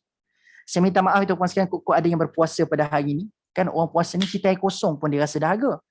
Dia cerita pasal buah anggur. Buah anggur ni pula sedap lah tuan-puan sekalian tak? Tambah-tambah kalau kita beli buah anggur yang seedless. Buah anggur yang seedless tuan-puan sekalian mahal. Dekat pasar raya pada hari ni, sebab kata berapa ringgit tuan-puan sekalian, mahal. Kan? Buah anggur yang seedless tu. Kita kadang-kadang tunggu promo lah tuan-puan sekalian, barulah kita beli. Sebab nak beli yang betul-betul yang tanpa promo tu mahal sikit lah. Sebab bila sebut buah anggur ni tuan-puan sekalian, saya tak boleh nak lupa peristiwa saya dekat IJN. Saya bukan pergi masuk IJN sebab saya ada rawatan jantung, tidak. Saya pergi IJN nak solat Jumaat dekat situ sebab dia ada surau boleh solat Jumaat dekat IJN tuan-puan sekalian. Saya nak pergi solat Jumaat dekat AJN. Ditakdirkan tuan-puan sekalian, lepas habis solat Jumaat tu saya turun. Daripada surau dia kat atas tu, turun dekat ruang lega dekat hospital tu, dekat AJN tu, dia ada kedai-kedai. Dia jual buah, jual mainan kanak-kanak, baju, kelengkapan macam towel sebagainya. Saya tertarik perhatian saya lepas saya dah solat Jumaat pada waktu tu. Saya pergi ke satu kedai yang kuat popular tuan-puan sekalian. Sebutkan nama. Adalah satu kedai buah kat situ. Sebab nama tu memang nama tu quite commercial lah tuan-puan sekalian kan, daripada 3 huruf tu. Okay, pergi ke kedai tu, so tuan-puan sekalian. Kan, so bila mana pergi ke kedai tu tuan-puan sekalian, mata saya tertangkap kepada anggur yang ada dekat satu bahagian peti. Peti lah, ada peti dekat situ tuan-puan sekalian. Tertangkap pada satu, macam ada satu plastik bag anggur. Plastik bag anggur. So saya pun tengok, saya tengok saya terbaca, masa tu saya baca sekilo, saya nampak macam kilo. Sekilo dalam belas-belah lah pada waktu tu. Belasan, sekilo belasan. Okey, saya kata. Masa tu saya baca macam tu. Sekilo dalam belasan ringgit. Saya kata sekilo belasan. Saya pun angkatlah satu plastik bag yang anggur tu. Ni tak sampai 2 kilo ni. So mahal pun paling kurang 20 lebih kita boleh dapat, sebab masa tu family saya anak isteri saya pun ada pada waktu tu. Saya kata okey juga, dalam kereta kita boleh jadikan snack kan. Jadi tuan-puan sekalian, saya pun belilah. Dan tuan-puan sekalian, waktu nak beli tu dah beratur panjang. Tuan-puan sekalian, beratur panjang. So kita pun beratur lah, menunggu dengan pegang satu bag, memang bag nampak official lah tuan-puan sekalian. Pegang satu bag yang ada anggur warna hijau dalam tu tuan-puan sekalian. Memang nampak ranum, nampak sangat segar. So kita menanti. Belakang tu pun ramai juga yang beratur belakang saya. So bila sampai dekat kaunter tuan-puan sekalian, dia pun timbang dekat atas tu. Tahu tak harga dia berapa tuan-puan sekalian? Dia bagi tahu kat saya, tak kena bayar. Okey, tuan, 70 70 lebih. Saya kata, apa hal pula 70 lebih? Bukan ke sekilo belasan ringgit tadi? Saya pun dah jadi terkejut dah. Saya rasa tak sampai banyak sangat ni. Kenapa tiba-tiba jadi 70 ringgit? Saya tanyalah, nak clarify. Cik, 100 gram bersamaan dengan belasan ringgit. Saya tersilap baca tuan-tuan sekalian, bukan sekilo, bukan 1000 gram bersamaan, bukan sekilo bersamaan dengan belasan ringgit. Saya silap baca 100 gram belasan ringgit tuan-tuan sekalian. Rupa-rupanya buah anggur tu buah anggur yang imported. Kalau tuan-tuan sekalian makan tu, tuan-tuan sekalian memang rasa lain daripada buah anggur biasa. Lebih kurang cerita siakak lah. Tapi sebenarnya kesilapan pada saya, bukan kesilapan pada tu. Memang dia tulis 100 gram. Saya yang silap baca. Tapi dengan pasal rela tuan-puan sekalian, sebab dah lama beratur panjang, nak patah balik letak macam malu tuan-puan sekalian. Kita reda lah tuan-puan sekalian, kita bayarkan sahaja. Tetapi tuan-puan sekalian, saya kira balik jumlah biji yang dekat dalam bungkusan tersebut. Saya kira macam satu biji tu nak dekat RM2 tuan-puan sekalian. Satu biji anggur tu nak dekat RM2. So makan sambil menangis tuan-puan sekalian. So nak kata begitulah. So nak katanya tuan-puan sekalian, saya gambarkan buah anggur ni buah orang mewah lah makan. Saya taklah mewah. Tapi nak katanya buah orang mewah. Satu lagi tuan-puan sekalian, nak katanya buah anggur ni sentiasa dipalitkan dengan orang yang have. Cuba tengok tuan-puan sekalian, kalau cerita-cerita yang ada raja, yang ada gundik-gundik di raja tuan-puan sekalian kan. Bila raja tu duduk dekat atas singgasana, lepas ada gundik dekat bawah tu, cuba tengok gundik-gundik di raja ni suap buah apa dekat mulut raja? Buah betik je tuan-puan sekalian. Bukan kan? Dia biasanya gundik-gundik raja ni akan suapkan buah anggur. Kita jarang tengok gundik raja ni suap buah pisang, buah betik. Tak ada. Dia akan suap buah anggur tuan-tuan sekalian. So nak kata tuan-tuan sekalian, buah anggur ni adalah buah-buah yang sentiasa dipalitkan dengan orang-orang yang kaya. Sebab itulah pemilik 2 kebun yang kata kaya raya tu, jannataini min a'nab, ada kebun anggur. Sebab anggur ni tuan-tuan sekalian, memang kalau siapa ada kebun ni kaya lah. Sebab bukan semata-mata orang nak makan buah. Kadang-kadang orang yang terlibat dalam industri arak tuan-puan sekalian memang akan attack kebun-kebun anggur. So begitulah tuan-puan sekalian nak katanya. So nak katanya a'nab ni adalah simbolik kepada kemewahan. Di samping dia perhiasan yang sangat cantik, kalau dia tumbuh menjala, dia juga adalah simbolik kepada buah yang mewah. Satu lagi tuan-puan sekalian, anggur ni pula adalah buah yang senang nak dimakan. Kalau Abu Syaukah, iaitu durian tuan-puan sekalian, memang sedap. Tetapi tuan-puan sekalian kena buat apa dulu? Kena kapakkan dulu.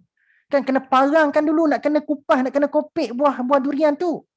Dia ambil masa. Buah anggur ni tuan-puan sekalian, makan dalam mulut.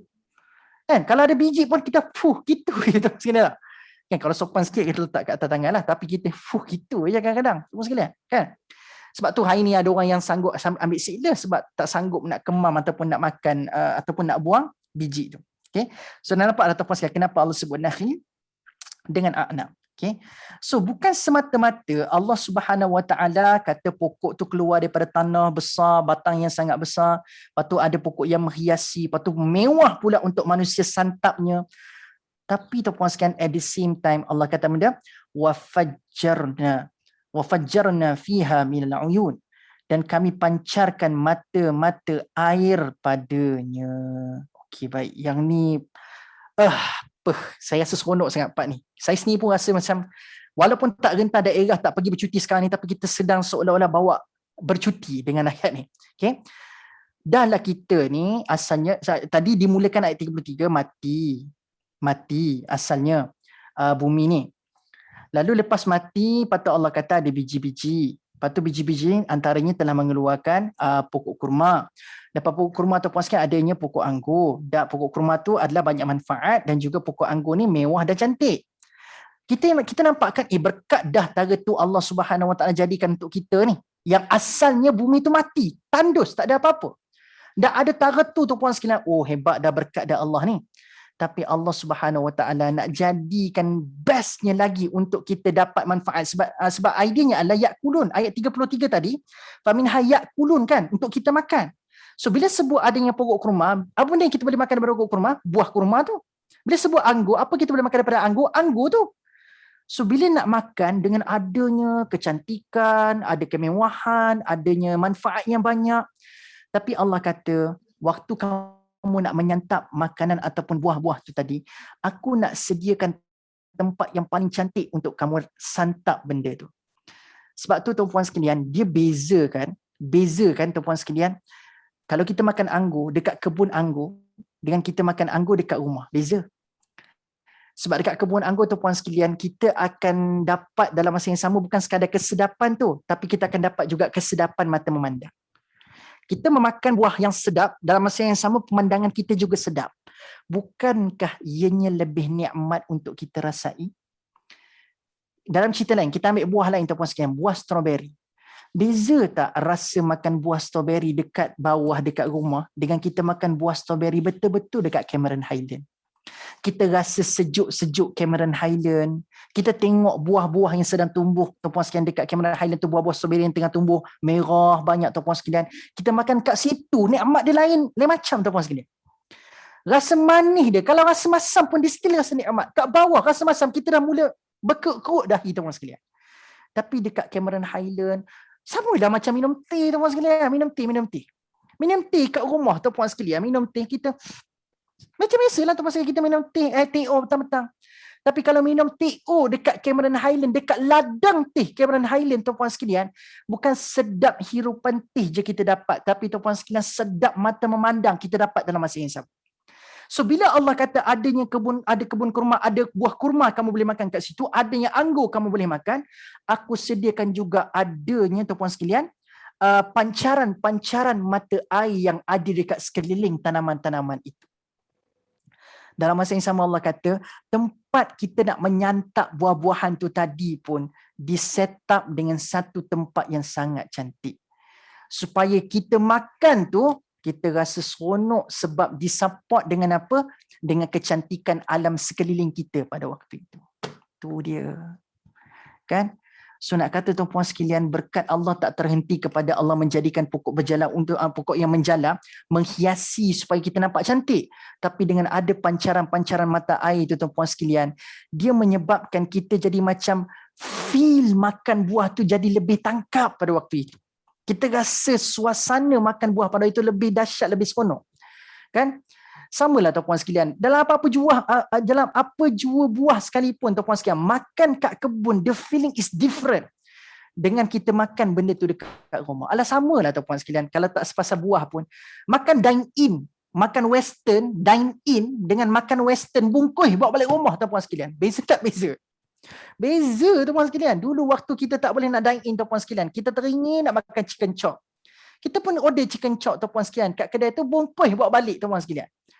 Rasa chicken chop juga sama kedai yang sama, tapi tak sama dengan tuan-puan sekalian. Kita dihidang dengan satu plating yang dihias dengan mashed potato kat situ, lepas tu ada salad yang dihias, lepas tu letak coleslaw pula tuan-tuan sekalian. Lepas tu gravy, kuah gravy dia letakkan dekat kita punya kita punya chicken chop. Ada pula sudu, ada pula pisau, kita Allahu akbar. Dia feeling dia lain kan? Makan kat tempat kejadian itu sentiasa lebih seronok nak dibandingkan dengan tempat yang berbeza. Sebab tu hari ni ada orang dia sanggup buat sarapan nasi lemak pergi makan depan mana? Makan depan pantai. Bila ada sendiri-sendiri tuan-puan sekalian, rasa makan tu lebih tangkap, lebih seronok. Lebih seronok tuan-puan sekalian. Okay? So itulah sebab kenapa Allah sebutkan juga wafajjarna fiha minal uyun pada ayat ke-34. So far dapat tangkap dah tuan-puan sekalian. Okay? Saya nak tanya dulu, saya berjaya tak tuan-puan sekalian bawa tuan-puan sekalian untuk mengembara seolah-olah macam berada kat tempat kejadian? Sebab bila cerita pasal benda ni, dia seronok kalau kita punya background ada pokok-pokok, nampak anggur, nampak hidup kan. Dia seronok cerita ayat ni kalau kat tempat kejadian. Dia kalau boleh tafakur fiddin buat satu jaulah ilmi kan. Rombongan sambil belajar ataupun sekalian, kita tadabbur ayat ni dekat tempat kejadian. Pokok, contoh pergi Cameron Highland, duduk dekat tepi-tepi pokok, dekat tepi sungai, sembang ayat ni lebih tangkap lah. Kita boleh nampak benda tu depan mata. Tapi tak mungkin lah tuan-puan sekalian. Dia mungkin sekadar angan-angan semata-mata, insyaAllah. Semua dah tahu kan tuan-puan sekalian, tafakur fiddin lepas ni nak buat satu program jaulah kan. Kita mentadabbur ayat-ayat kauniyah di tempat kejadian kan. Bila sebut tentang langit, bila sebut tentang tu kita duduk baring tengok tuan-puan sekalian tengok langit sama-sama. Tadabbur ayat tentang langit tadabbur ayat tentang laut, tadabbur ayat tentang pokok, tadabbur ayat tentang daun. Dekat tempat kejadian, tengok daun tu sendiri, tengok pokok tu sendiri. Dia lebih menjiwai lah tuan-puan sekalian, insyaAllah. Sebab itulah tuan-puan sekalian, bila Allah sebut tentang peristiwa Hajar berlari-lari anak tuan-puan sekalian kan, sa'i tu, dekat sa'i tu tuan-puan sekalian, Allah Subhanahu Wa Taala tak sekadar nak kita tahu cerita tentang bagaimana munda-mandinya Hajar. Tapi tuan-puan sekalian, Allah Subhanahu Wa Taala suruh kita rasai sendiri dengan adanya rukun, kita kena sa'i tuan-puan sekalian. Sendiri, kena berlari-lari anak tuan-puan sekalian. So nak katanya begitulah. So Allah Subhanahu Wa Taala bukan sekadar nak kita tahu tentang cerita, tetapi Allah nak suruh kita rasai sendiri. Termasuklah sa'i. Kita duduk dengar cerita pasal bermalam di Muzdalifah dan bagaimana tuan-puan sekalian, kita kena rasai sendiri. Bila kita tunaikan rukun haji dan sebagainya lah. Sebab tu Allah seolah macam mewajibkan kita untuk merasai di tempat kejadian. Okay? Baik, so itu ayat 34. Ayat 35 sambung, sempat ke satu ayat lagi? Okey, 12 minit, sempat. Okay, ayat 35, auzubillahi minasyaitonirrajim. Liyakulu min thamarihi wa ma amilashu aydihim afala yashkurun. Supaya, terjemahannya, supaya mereka dapat makan dari buahnya dan dari apa yang diusahakan oleh tangan mereka. Okey, apa yang diusahakan oleh tangan mereka, maka mengapakah mereka tidak bersyukur? Okey, perhatikan molek-molek ayat ni. So Allah kata dengan buah-buahan tadi, seperti mana saya dah sebutkan tadi, memang tujuannya Allah kata untuk makan. Kan yakulun, famiha yakulun, dalam ayat 35 pun Allah kata liyakulu. Liyakulu, untuk makan. Okey, liyakulu min thamarihi. Allah kata untuk makan daripada buahnya. Okey, buahnya, wa ma amilathu aydihim, dan apa yang telah kamu usahakan dengan tangan kamu sendiri. Okey, baik. Kenapa tiba-tiba ada cerita pasal wa ma amilathu aydihim? Sebab Allah tadi dalam ayat 33 Allah sebut semua itu berlaku atas qadarullah, atas kekuasaan dan takdir daripada Allah, qadar Allah Subhanahu Wa Taala. Kan, iaitu pokok tumbuh ke tidak, keluar buah ke tidak, hidup ke tidak, layu ke tidak, semua kuasa Allah yang tentukan. Tapi Allah kata, ya betul lah itu kuasa aku. Tapi tidak bermakna kamu tidak perlu kepada apa-apa usaha langsung. Saya belajar Ustaz Syami ajar masa ayat 33 dulu, kata semua tu kuasa Allah belaka. Kita tu biar je lah. Allah nak tumbuh kan tumbuh. Kalau tak tumbuh, tak tumbuh. Tidak. Allah kata tuan-puan sekalian, betullah kuasa Allah, tetapi janganlah kita mengabaikan usaha. Maka Allah kata kuasa Allah, syariatullah itu perlu disedarikan dengan sunnatullah. Syariatullah tu ketetapan daripada Allah. Tetapi tuan-puan sekalian, adanya sunnatullah, iaitulah tuan-puan sekalian, kok mana pun kalau nak tumbuhkan biji benih, kena tanam dalam tanah. Mana maunya tuan-puan sekalian, biji benih tu letak dalam plastik, tunggu je kuasa Allah, dia akan tumbuh. Betul lah Allah boleh buat. Tapi ada sunnatullah kena patuh, iaitu kena tanam, letak dekat dalam tanah, kambur dengan tanah. Lepas kambur dengan tanah tuan-puan sekalian, kena letak baja. Tak baju tuan-tuan sekalian kena siram dengan air. Adalah sunnatullah. Yang itulah dinamanya sebagai wa ma amilas wa aidihim. Yang dikatakan sebagai usaha dengan tangan kita sendiri. Tidaklah kata betul lah semua itu kuasa Allah. Tetapi Allah kata kena ada usaha juga. So Allah SWT tidak menafikan usaha kita. So bila sunnatullah bertemu dengan syariatullah, maka terhasillah sesuatu nikmat untuk manusia. Bila sunnatullah dengan syariatullah berintegrasi di antara satu sama lain. Dan Allah kata tuan-puan sekalian, bila mana dua-dua ini telah berlaku, adanya sunnatullah, ada syariatullah, bila mana telah mendatangkan hasil, memberikan manfaat kepada mereka, maka Allah tuntut untuk kita lakukan satu perkara, iaitulah afala yashkurun, untuk kita bersyukur kepada Allah Subhanahu Wa Taala. Tu je tuntutan Allah Subhanahu Wa Taala kepada kita. Bila mana kita dapat satu nikmat yang telah Allah jadikan daripada yang mati asalnya patut hidup dengan keluar biji-bijian, patut ada buah-buahan untuk kita santap, untuk kita makan, maka Allah kata apa tuan-puan sekalian? Allah suruh kita ni bersyukur. Allah bukan suruh kata kita jadi tamak. Allah tak minta pula kita ni jadi orang yang makin nak lagi, jadi tak pernah cukup. Allah kata patutnya kita bersyukur. Sebab ada satu kejadian tuan-puan sekalian, sejarah yang Allah sebutkan dalam Quran tentang satu kaum yang telah Allah berikan nikmat yang terlalu banyak. Tapi nikmat-nikmat itu tidak menjadikan mereka orang yang bersyukur. Maka larilah tujuan Allah jadikan benda yang asalnya mati jadi hidup ni. Larilah tujuan asal Allah menjadikan makanan untuk kita tuan-puan sekalian. Sebab Allah kata Allah jadikan makanan untuk bukan kita berlebih-lebihan. Bukan untuk kita makan benda-benda yang bermewahan. Tapi Allah kata tujuan Allah jadikan makanan ini tujuannya adalah untuk kita makan dan kita bersyukur. Untuk kita makan dan kita bersyukur. Maka dah capai belum apa tujuan Allah jadikan makanan untuk kita? Di samping untuk kita makan. Makan ramai orang pas sebab semua sebab akan makanan ke mulut. Tapi bersyukurkah kita itu menjadi tanda tanya tuan-puan sekalian. Sebab Allah tanya kita afala yashkurun. Tidakkah kita bersyukur? Kan? Sebab ada satu kejadian yang saya sebut tadi kan, iaitulah kaum tersebut yang dimaksudkan adalah Bani Israel. Bani Israel ni tuan-puan sekalian, Allahu Akbar. Dia punya nikmat tak putus-putus. Bahkan tuan-puan sekalian Allah berikan kepada Bani Israel nikmat yang bukan kecil-kecil, nikmat besar-besar belaka. Waktu dia berada dekat Mesir tuan-puan sekalian, ditindas oleh Firaun tuan-puan sekalian, maka Allah jadikan nikmat pertama dekat dia adalah Allah selamatkan dia daripada cengkaman Firaun. Mereka lah orang yang berjaya melintas bersama-sama dengan Nabi Musa dekat Laut Merah tuan-puan sekalian. Kan? Satu, Allah selamatkan dia daripada kehinaan di Mesir.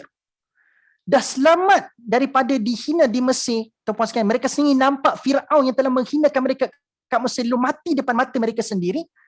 Maka patutnya mereka telah mempunyai satu sebab yang kukuh untuk nak percaya, bulatkan tekad, beriman kepada Allah Subhanahu Wa Taala. Patutnya dia ada a very good reason, a very big reason untuk mereka lagi banyak bersyukur kepada Allah. Tapi tuan-puan sekalian, apa yang berlaku adalah selepas daripada mereka diselamatkan di Laut Merah tuan-puan sekalian, sampai dekat tempat baru di Palestin, maka tuan-puan sekalian dekat situ mereka menjadi orang-orang yang tak bersyukur. Dapat manna, dapat salwa pun tak menjadikan mereka bersyukur kepada Allah. Sampai tuan-puan sekalian Allah Subhanahu Wa Taala patutnya boleh terus azab mereka dengan sekali mereka mendustakan nikmat Allah. Tapi Allah Subhanahu Wa Taala, Allah Azza wa Jalla sangat sayang kepada Bani Israel sampai Allah mengingatkan banyak kali untuk mereka bersyukur. Sebab itulah Allah sebut dalam ayat ni, dan ayat ni berulang banyak kali dalam surah Al-Baqarah. Bila Allah bercerita tentang Bani Israel. وَاذْكُرُوا نِعْمَتِيَ الَّتِي أَنْعَمْتُ عَلَيْكُمْ وَاذْكُرُوا نِعْمَتِيَ الَّتِي أَنْعَمْتُ عَلَيْكُمْ وَأَنِّي فَضَّلْتُكُمْ عَلَى الْعَالَمِينَ. Dalam ayat lain, وَاذْكُرُوا نِعْمَتِيَ الَّتِي أَنْعَمْتُ عَلَيْكُمْ وَأَوْفُوا بِعَهْدِي أُوفِ بِعَهْدِكُمْ وَإِيَّايَ فَارْهَبُونَ. Banyak kali Allah suruh Bani Israel, وَاذْكُرُوا نِعْمَتِيَ الَّتِي أَنْعَمْتُ عَلَيْكُمْ. Ingatlah nikmat-nikmat yang telah aku berikan kepada kamu. So mereka kerap kali lupa tuan-tuan sekalian. Dia lupa. Dia dapat manna wa salwa, dia nak baqliha wa kithaiha wa fumiha wa adasiha wa basaliha. Kan? Kan waktu mereka dapat manna wa salwa, manna ni kan adalah makanan yang tinggi fiber. Salwa ni pula adalah makanan yang tinggi protein. Walaupun ulama khilaf apa itu manna, apa itu salwa. Ada setengah kata manna ini adalah Arabic gum. Kan, Arabic gum. Salwa ini adalah satu burung binatang yang berkepak tetapi dia tidak terbang. Dia sangat-sangat jinak. Itu adalah salwa. Kan? Sebab tu dikatakan, tapi idea yang sepakat tuan-puan sekalian adalah manna ni makanan yang memberikan fiber yang sangat tinggi. Dan Arabic gum pun terbukti pada ini tuan-tuan sekalian, makanan yang memberikan fiber yang sangat tinggi. Salwa pula adalah protein. So bila sebut binatang berdaging, berkepak dan dia jinak tak terbang, maka betul lah ayam seperti ayam hari ini memberikan protein kepada manusia. So patutnya dapat fiber, dapat protein, cukup dah untuk Bani Israel untuk survive. Tapi tiba-tiba tuan-puan sekalian dah dapat dua makanan yang kita tak perlu struggle pun untuk dapat. Tiba-tiba dia orang tiba-tiba minta kepada Nabi Musa untuk minta pada Allah bagi dia orangnya apa benda? Baqliha wa qithaiha wa fumiha wa adasiha wa basaliha. Minta tertimun, minta kekacang kan tuan-puan sekalian. Minta apa lagi tuan-puan sekalian? Ketimun, kekacang, ialah macam-macam benda dia minta. Berbawang, dia minta bawang, timun, kacang, semua dia minta. Orang ibaratnya tuan-puan sekalian, macam bagi betis nak peha. Bagi betis nak peha tuan-puan sekalian. Itulah gambaran tuan-puan sekalian yang berlaku kepada Bani Israel. So begitu juga kita tuan-puan sekalian, bila Allah bagi benda tu, makanlah apa yang telah Allah berikan kepada kita dan bersyukurlah. Bersyukurlah. Jangan tuan-puan sekalian bila mana Allah dah bagi kita, seolah-olah Allah bagi kita betis, banyak dah tu betis, tapi kita seolah-olah nak peha, tak bersyukur kepada Allah Subhanahu Wa Taala. Okey. Puan Rahaya Musa Syariatullah vs Sunnatullah. Ustaz SS vs Kulun penceramah gigih. KSS. Macam mana tu SS tu? So nak kata oh banyak SS hari ni Syariatullah Sunnatullah. Syami Jazri. Oh lebih kurang gitulah aku SS. So nak kata tuan-puan sekalian lebih kurang kebetulan tu SS banyak sangat hari ni tuan-puan sekalian. Jadi tuan-puan sekalian cukup sekadar tu 10:27 dah kita pada hari ni. So kita berhenti dulu pada ayat yang ke-35 tuan-puan sekalian. InsyaAllah pada ayat yang seterusnya, pada ayat 36 kita akan tengok. Patutnya lepas kita dah dapat segala nikmat, Allah bagi kita nikmat tanpa gagal, tanpa putus, maka apa yang sepatutnya kita lafazkan? Apa yang sepatutnya kita kena sebut? So bila bersyukur tuan-puan sekalian, bersyukur itu bukan semata-mata kita ucap thank you Allah dengan ucap Alhamdulillah. Tapi bersyukur dekat sini tuan-puan sekalian adalah ada satu lagi perspektif lain dalam bersyukur yang itu kita kena bincang pada sesi akan datang.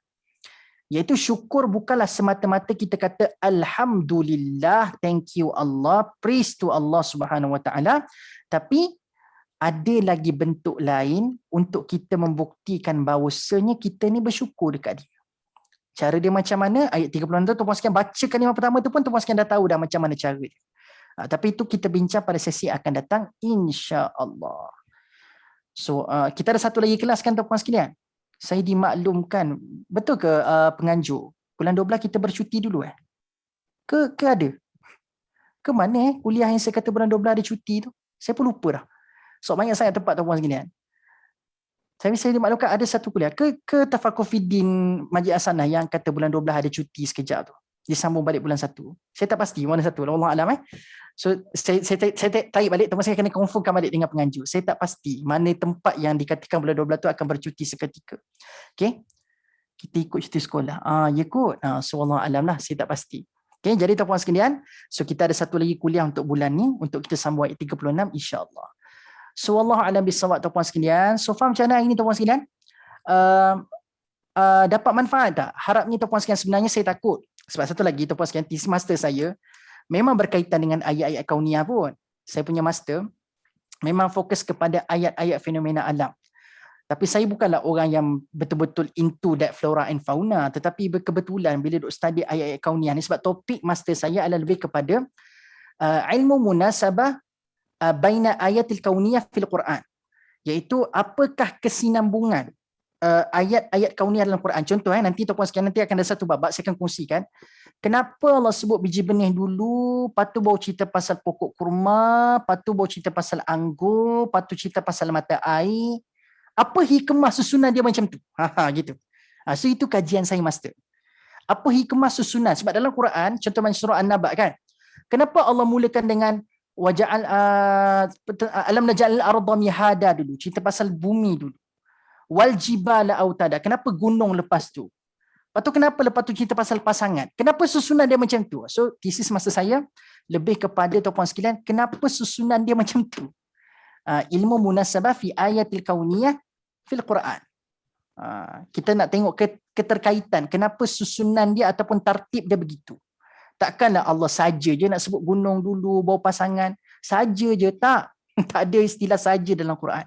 Semua ada sebab dan musabab dia. So far okey tuan-puan sekalian? InsyaAllah. So Allah alam bisawab. Okay, so far saya harapkan tuan-puan sekalian dapatlah manfaat pada hari ini. Tak takut tuan-puan sekalian sebab ini adalah silibus yang terakhir sebelum kita berpindah kepada apakah respon kepada silibus yang telah Allah bentangkan daripada surah Yasin ni. Quran kita dah bentang dah, silibus Quran. Silibus sejarah kita dah bincang. Sekarang silibus depan. Ini dah kata silibus terakhir lah. Jadi tuan-puan sekalian harapnya akan ada satulah silibus yang tuan-puan sekalian tersangkut untuk nak memperakui keesaan dan kekuasaan Allah Subhanahu Wa Taala insya-Allah. So fa antum jazakumullah khairan katsiran tuan-puan sekalian. Dan ma'as salamah wa liqa tuan-puan sekalian kepada semua. Kalau tuan-puan sekalian nak pergi merantau negeri bercuti, jangan lupa jaga SOP tuan-puan sekalian, sama-sama kita lindung diri, lindung semua. Cukup sekadar tu tuan-puan sekalian, so harapnya bekalan perkongsian hari ini boleh dimanfaatkan waktu nak pergi bercuti nanti. Tengok pokok, tengok laut, tengok langit sudah lagi tidak sama seperti mana kita tengok sebelum ni. Okay. So wallahu a'lam bissawab. Aqulu qawli hadza wa astaghfirullahal azim li wa lakum. Kita tangguh tuan-puan sekalian sesi pada hari ini dengan membaca tasbih kafarah wa suratul asri. Subhanakallahumma bihamdik asyhadu an la ilaha illa anta astaghfiruka wa atubu ilaik. Bismillahirrahmanirrahim. Wal 'asr innal insana fi khusrin illa alladhina amanu wa 'amilus salihat wa tawassaw bil haqq wa tawassaw bis sabr. Jazakallah Ustaz. Fa antum jazakumullah khairan katsiran tuan-tuan sekalian. Allah, assalamualaikum.